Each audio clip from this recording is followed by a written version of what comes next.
Today we talk about restoring a classic. Hello legends and super legends, welcome to Veloharmony. In today's video we talk about one of the most iconic bicycle frames ever made. And I'm wearing the jersey of the person that it was commissioned for, Jaques Anquetil. Jaques Anquetil was the first racer to win the Tour de France 5 times. He won the first one in 1957 and he won the other 4 from 1961 to 1964. This is the machine my neighbor brought, and he wants to have it restored, but he has not specified how far the restoration will go. And so I wanted to share this with you all before that project begins, and hopefully if we go far enough I'll do another video when it's finished. But this bike is sweet. Of course it's steel. Let's see what the bike is made of. So I'm going to take my flashlight as I go around, because what I want to do is show you some of the unique characteristics of this machine and why it is so special. First of all, those of you who are in cycling lore, if you're not familiar with Jaques Anquetil, I'm going to put the story I did about his life. I'll put the link here so you can check it out after this video. But that's his picture. It has survived the ravages of time on this bike. So they really did it right. I mean, look at that. That is Jaques in his glory. And it has his name on here. Basically, he's conquered 5 Tour de France. That's what's on there. And they have the map of France. That's what you're looking at right here. That's the map of France. Okay, I'm gonna back away. Then they've got his name on the down tube, Jaques Anquetil. And basically this bike is made in France. You can see right there. I hope this is catching it correctly. But what I really want to show you are the technical aspects of the machine. This is one of the things I'm going to try to source, and I'm going to try to source the correct part. It will be a challenge because the front derailleur, the clamp, is history. It's made of some kind of a composite material here. And it's just, you can't shift or anything because of course they're friction shifters, but with nothing holding this, you can't shift. Everything works. And so what he's commissioned me to do is basically we're going to be taking out the bottom bracket, all that stuff, re-lubing everything. You can see the crank arm here. And what I wanted to show you is this is stamped right there. I hope you can see that. Maybe I'll turn the light this way. Right there, 52.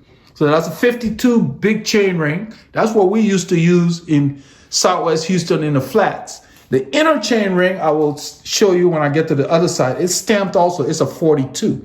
So they were writing 52, 42. And then here, this is a 5-speed, basically. It's got 5 gears. I don't know what the big one is, but it looks like it might be like a 30 or 28, something like that.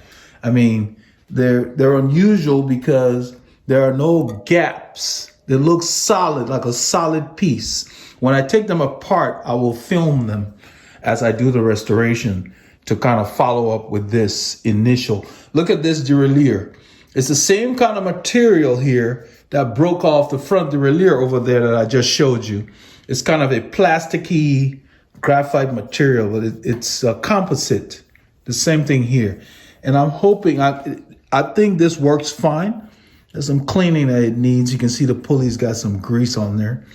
But you can see the cracks in there. Let me take away this light. You can see the cracks here, right there. And so I'm going to be looking for maybe replacing this or seeing if I can just restore it to where it functions, because it's all rusted out and so forth. You know, it's an old bike. This is back in the day when they used toe clips. Of course, I would be taking this pedal apart and making sure that it's re-lubed and everything. And look over here. This is a tool bag. I don't know what he's got in there. But this is where they carry their spares. Let me put this light down. I can free my hand. Maybe I can open it when I'm done, when we're filming the whole bike, and see what's in the tool bag. But somebody put this little thing on the back to carry stuff. It still functions. It's got a nice spring action here. It's got a cute little reflector. We're going to keep all of that. Of course, the tires, we're going to try to find the tires because they're very unique.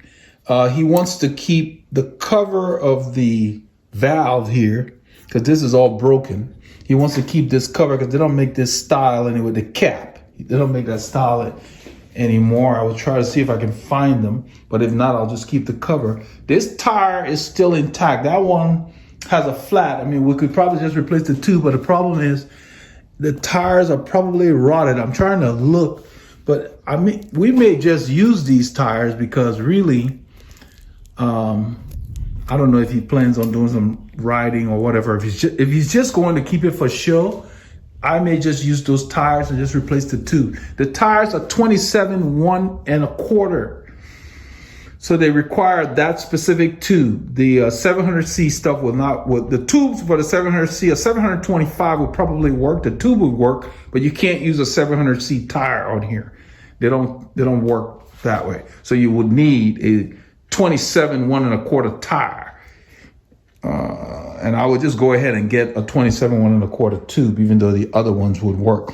But this tire is still intact. It still has air in it. So he aired it up before he brought it because the tire is still in good condition and it's not rotted. So we may just stay with this. You can see on the front what it did on the brakes here. There's a badge on there. It says Mafac Racer. And look at it, racer is in quotes. So this was a racing bike back in the day. Okay, look at the fork rake. Look at that angle. That's just beautiful workmanship. You know, all the lugs and everything, we're gonna get that polished and everything. I'm gonna redo the headset and just make sure they're lubed. The bars are kind of narrow. I guess back in the day, that's what they did. That looks like it's probably maybe 36 or 38. I mean, it's very narrow. The width of it. Of course, friction shifting. I actually used to ride bikes that had these. Some of the bikes back in the day had them up here. And you can see they have the old style fork with the bolts, you know, and the old school brake levers coming. I mean, these still function really well. Look at that. You see that? It still functions. You spin that bad boy and it stops it. So that stuff just works. And then what I wanted to show you all here was that on the inside, I think I'll need the light for that. On the inside, that is badged. They're stamped. The chain ring, this shows up. There. Right there. That's the 42. Hope you guys can see that. It's right there. 42 is stamped. You can see how the pedals are attached. Similar to how Dura-Ace does it. I mean, it doesn't quite look the same, but Dura-Ace is still attaching theirs in this manner today, where you've got an external bolt like that, and you have to use like a cap to press it on and so forth. So the more things change, the more they remain the same. And it's got the old school quick release here, similar to what Campy has on my Colnago. The name on there, I don't know what it says. I want to kind of see if I can get this to pick it up. It's all rusted.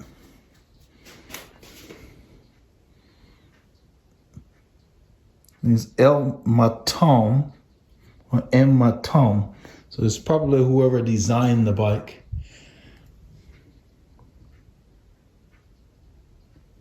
And then this is the rear brakes. It's got the same Mafac Racer on there. Very nice.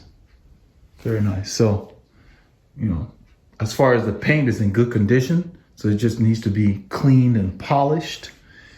And of course, all the aluminum surfaces treated and restored and brought back. I mean, just the patina will remain, but it would just be updated in a way and cleaned.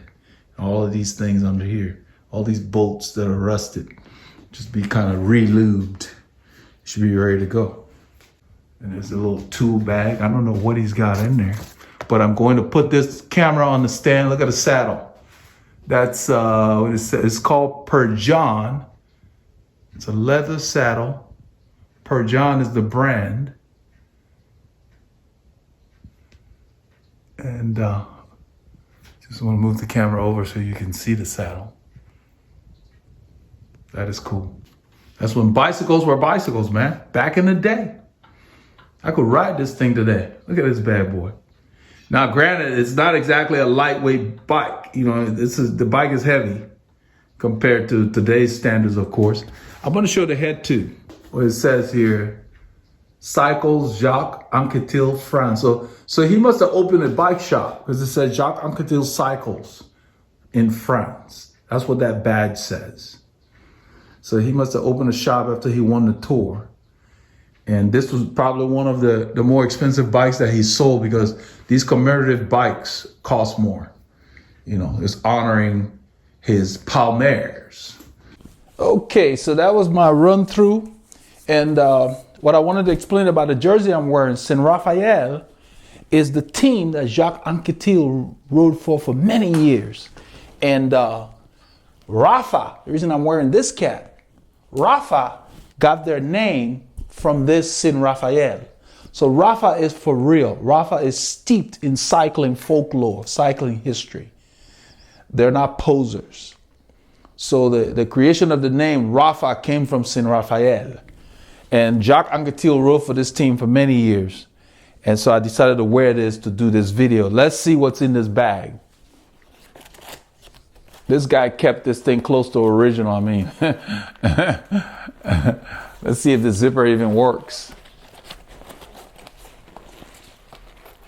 It's like it's stuck. Man, he hasn't opened this for years. Probably just sat somewhere. He lives in the area and he just, oh, wow, okay. He's got stuff stashed in here. He got old gloves in there. The old school stuff that Rafa makes a copy of this till this day, but these are the old school stuff. Let's see what else he's got in there. He's got some goodies in there. Wow. Got a pump, pocket power pump. I've never seen that before. And it's got like, he's got wrenches.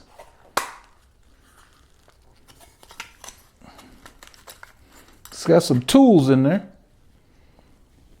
There are tools in there and a pump. That's an unusual pump. I'm gonna have to ask him about that. Let me put it over here. Let's see what else he's got in there. Got a bunch of stuff in here. And it's got a cardboard, the bottom of the bag has a flat cardboard base to hold all this stuff. And this is called powerlets.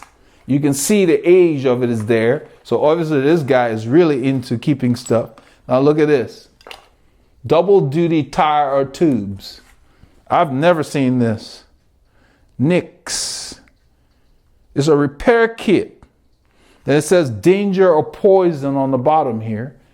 But this is a repair kit. Oh, wow. That is cool. It's got the vulcanizing fluid. Chances are these don't work anymore, I guess. And then he's got the old school patches.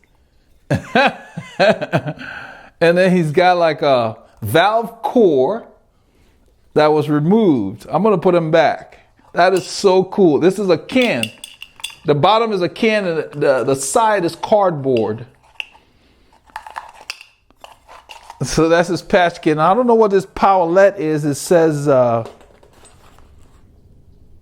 giant powerlets. Gross Grossman. Let's see. Oh. These are like CO2 canisters. And we thought this stuff was new. Interesting. Wow. So all this stuff's been around back in the day. I don't know how you would use this if you can see that. It has no treading on there. You probably need something special. But he had to have bought these a long time ago. Powerlets. That's what they're called. They're canisters. That is cool. Never saw these before. This is new to me. That's nice. I'll take care of these and put them back in there. So I'm going to go ahead and put them back in there because these are very, very rare. I don't need to mess with them. I just wanted to see what was in there. I didn't expect him to have such goodies in there. I'll ask him about them and see. Maybe he can shed some light on it. But this pocket power pump is made by the Schwinn company. It has Schwinn on it, and it says pocket power pump. Let me get my glasses and see what's on the back. It's in small print. You get to learn something new every day. Let's see here. These are for the CO2 cartridges. So it says here, CO2 cartridge should be stored in a cool, dry place. Do not expose the cartridge to heat. Do not pierce cartridge until properly inserted in the unit. So this is the unit that would actually allow you to use the cartridge. I'm not sure how you would use it, but it says the striker pin cap cannot be removed until all air is exhausted from the unit. After all usable air has been released, press the pin inward to release any remaining air. This is the pin. Wow. So you would take one of those and screw it in there. Isn't that something? And it says striker pin cap can now be removed by turning in a counterclockwise direction. Pocket power pump. So CO2 cartridges have been around for a long time because this bike was made probably in the mid 60s to the 70s. I don't know when the owner bought these, but these, I have never seen these before. So even if it were in the 80s, these are pretty old. So that's what they are. He's running CO2 in there. Okay. We learned something new today. So the Jaques Anquetil from Jaques Cycles, Jaques Anquetil Commemorative Tour de France Palmares bicycle. I wanted to share that with you, and hopefully I'll be able to find the pieces I need to get this bike rolling again. The tires are good, the gears work, there's no major problems. It's just going to be going back and re-lubing everything, and I'm just going to put a tube on the rear because those tires are in decent condition. So I hope you all enjoy this. This is part of our cycling history, and that's why I decided to wear his jersey to show you his bike. To that effect, make sure you get your K's in.